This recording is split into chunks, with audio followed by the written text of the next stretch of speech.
going on, family? Welcome to another episode of the Seez Show. I am your host, and today we're here to talk about The Flash.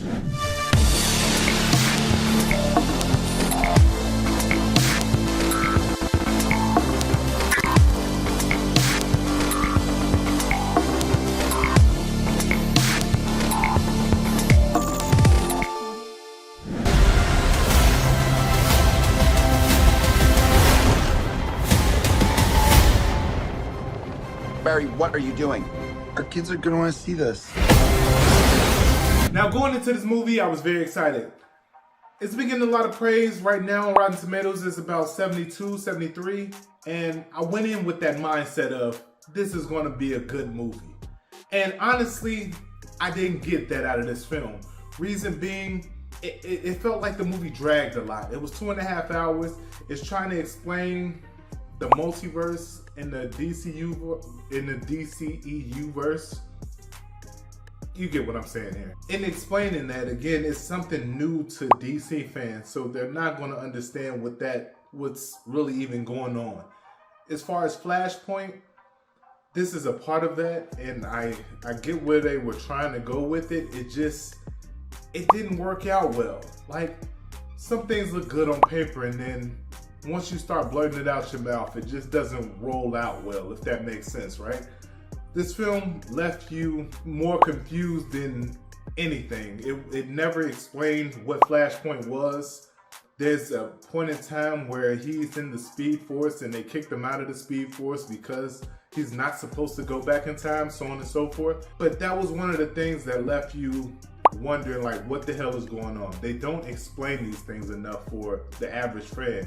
Me, I understand what's going on, and even with me understanding what's going on, I left, again, more confused than before going into the film. I don't think the film was very good overall. I'm gonna give it a 5 out of 10. I just don't understand what people were seeing when they seen the viewing of this film. Or maybe it was the excitement of seeing it early. This film just didn't get it for me. And a lot of the problems with the film was there wasn't enough action going on in this film at all. And then we're harping on past issues, which they go back to Man of Steel, spoiler alert, but we go back to the time of Man of Steel, and supposedly Barry was there during the time and he wanted to help, but he couldn't help, so on and so forth. It was one of those things that just, again, we keep harping on this same storyline just a little too much. Let's look at it from this perspective. If we go to, let's say, Wakanda Forever, and then we're harping on what happened in Iron Man 1.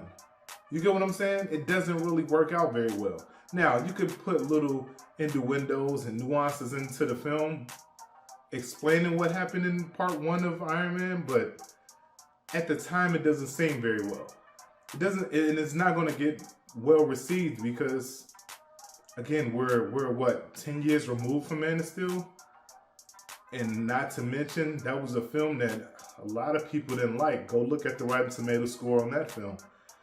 I just feel like this film was focused on a lot of fanfare other than storytelling. There wasn't enough action for it to be a Flash film.